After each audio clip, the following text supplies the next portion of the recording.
एक जंगल में टोनी चिड़िया अपने पति टोनी चिड़े और अपने 2 बच्चों के साथ रहा करती है। उसका पति कुछ काम से पहाड़ पर गया होता है। बरसात का मौसम भी शुरू होने वाला होता है। अरे, बरसात का मौसम शुरू होने वाला है और ये तो अभी घर पर भी नहीं है और मैं कितनी बीमार हूँ। मुझे तो बहुत तेज बुखार है और हमारा घर भी कच्चा है। मुझे घर तो पक्का करना पड़ेगा। ये सोचकर बेचारी टुनटुनी चिड़िया लकड़ी लेने निकल जाती है। जैसे ही वह लकड़ी लेकर आती है, उसको बहुत तेज बुखार आ जाता है। अरे, मैं तो बीमार हो गई।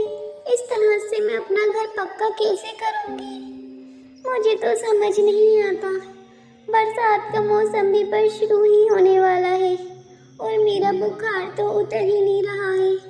मुझे तो बहुत कमजोरी महसूस हो रही है। वहीं पर दूसरे पक्षी भी अपना घर पक्का करने की तैयारी में लग जाते हैं। तुम सही कहती हो काली कौवी, हमें भी अपना घर मजबूत कर लेना चाहिए। पिछले साल हमारा घर टूट गया था। वो तो भला हो टुनटुनी बहन का, जिसने हमें अपने घर में सहारा दिया, वरना हम कहाँ भटकते। इतना भी एहसान नहीं है उनका। जब देखो टुनटुनी बहन करते रहते हो तुम। अरे, गुस्सा क्यों करती हो काली कौवी? सही तो कह रहा हूँ। अगर कोई आपकी मदद करे तो आपको उसका एहसान मानना चाहिए। अब बरसात का मौसम शुरू होने वाला है। हमें अपना घर पहले से ही पक्का करके रखना चाहिए। उधर तोता और तोती भी बातें कर रही होती हैं। अरे वाह तोती, तुम तो बहुत सुंदर लग रही हो आज। हाँ, आज मैंने नई लिपस्टिक लगाई है पिंक कलर की, तभी तो मैं इतनी सुंदर लग रही हूँ। अरे देखो, बरसात का मौसम शुरू होने वाला है। हाँ, बरसात का मौसम शुरू होने वाला है। अच्छा हुआ हमने घर पहले ही पक्का कर लिया, लेकिन हमारे पास अनाज नहीं है। हम एक काम करते हैं, हम अनाज इकट्ठा करके रख लेते हैं। अगर बारिश पड़ेगी तो कम से कम हमें खाने की कमी तो नहीं होगी। वाह मेरी पत्नी, तुम तो बहुत ही ज़्यादा बुद्धिमान हो। अरे, वो तो मैं हूँ ही। चलो चल करके हम अन्न इकट्ठा कर लेते हैं। वे दोनों अनाज इकट्ठा करने निकल जाते हैं। उसी शाम बहुत तेज बारिश होने लगती है। अरे, ये बारिश तो बहुत तेज हो रही है और मुझे बुखार भी आ रहा है। मेरा घर तो बहुत कच्चा है। हे भगवान, कुछ समय के लिए बारिश रोक दे। परंतु बारिश अपनी चरम सीमा पर थी और बहुत तेज बारिश हो रही थी। देखते ही देखते टुनटुनी के घर की छत उड़ जाती है और उसके घर में बरसात आना शुरू हो जाती है। यहाँ तो बहुत तेज बरसात हो रही है।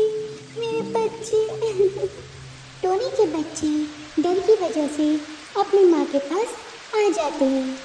उधर काली कौवी अपने घर पर गरम गरम पकोड़े बना रही होती है। बरसात का मज़ा तो गरम गरम पकोड़ों के साथ ही आता है। हरी हरी चटनी और गर्मा गर्म पकोड़े, तभी तो आता है बरसात का मज़ा। मुझे पता है आपको पकोड़े कितने पसंद है, तभी तो मैं आपके लिए पकोड़े बना रही हूँ। तोता और तोती भी बारिश का आनंद ले रहे होते हैं, परंतु टुनटुनी को कोई नहीं देखता। वह अपने घर में भीग रही होती है। टोनी जी, काश आप यहाँ पर होते। मैं बुखार में क्या करूँ, अपने बच्चों को घर को कैसे संभालूं? टुनटुनी को पता चल जाता है कि उसका घर टूटने वाला है और वे अपने बच्चों को लेकर वहाँ से निकल जाती है। कुछ देर बाद ही उसका घर भी बारिश के साथ बह जाता है। इधर टुनटुनी अपने बच्चों को लेकर भीग रही होती है, परंतु कोई भी उसे सहारा नहीं देता।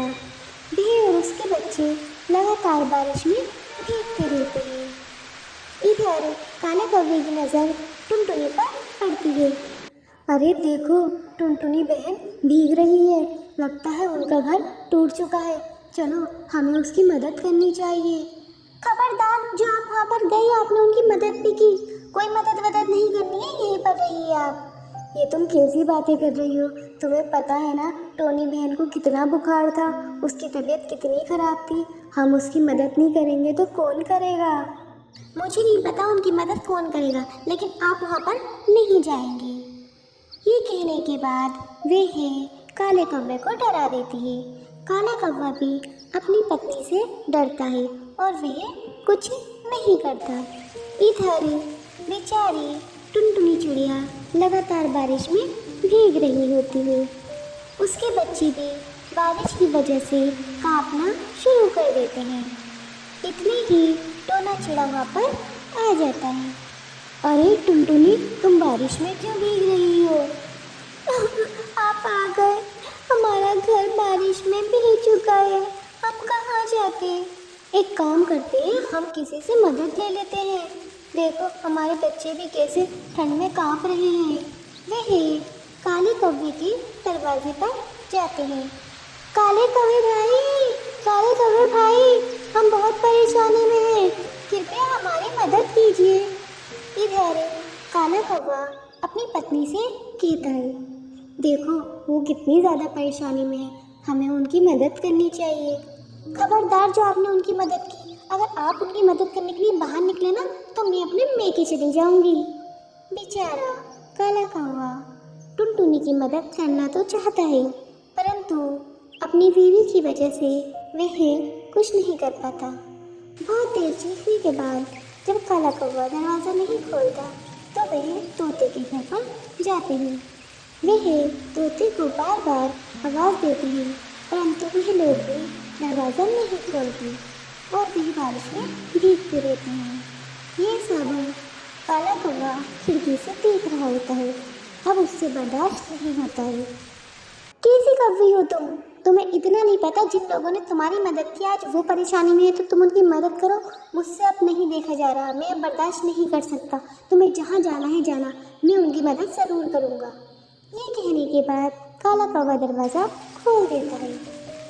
टोने भाई, अपने बीवी और बच्चों को लेकर यहाँ आ जाइए, वरना आप बीमार हो जाएंगे। वह उनको घर में बुला लेता है। आपका बहुत बहुत धन्यवाद कौवे भाई, आपने हमारी मदद की, वरना हम तो बीमार हो जाते, हम पूरी रात बारिश में भीगते रहते। अरे नहीं टुनटुनी बहन, हमें तो तुम्हारा शुक्रिया करना चाहिए। तुमने पिछले साल हमारी कितनी मदद की थी। मैं तुम्हारी मदद नहीं भूला हूँ, लेकिन लगता है काली कौवी तुम्हारी मदद भूल चुकी है। वह उनके खाने का इंतज़ाम करता है, परंतु काली कौवी उनसे गुस्सा ही होती है। वह गुस्से में घर से निकल जाती है। काला कौवा उसे रोकता है, परंतु वह नहीं रुकती और तोते के घर पर चली जाती है। तोता, तोती और काली कौवी बैठकर उन सब की शिकायतें कर रहे होते हैं। अचानक से बारिश बहुत तेज़ हो जाती है और तोती का घर गिर जाता है। उनकी आवाज़ सुनकर टोना चिड़ा और काला कौवा वहाँ पहुँचते हैं और उन्हें मलबे से बाहर निकालते हैं। अब काली कौवी, तोता और तोती को अपनी गलती का एहसास हो जाता है कि यह सब उनकी बुरी कामना की वजह से हुआ है। हमें हमेशा ही परेशानियों में दूसरे की मदद करनी चाहिए, ना कि दरवाज़ा बंद कर लेना चाहिए।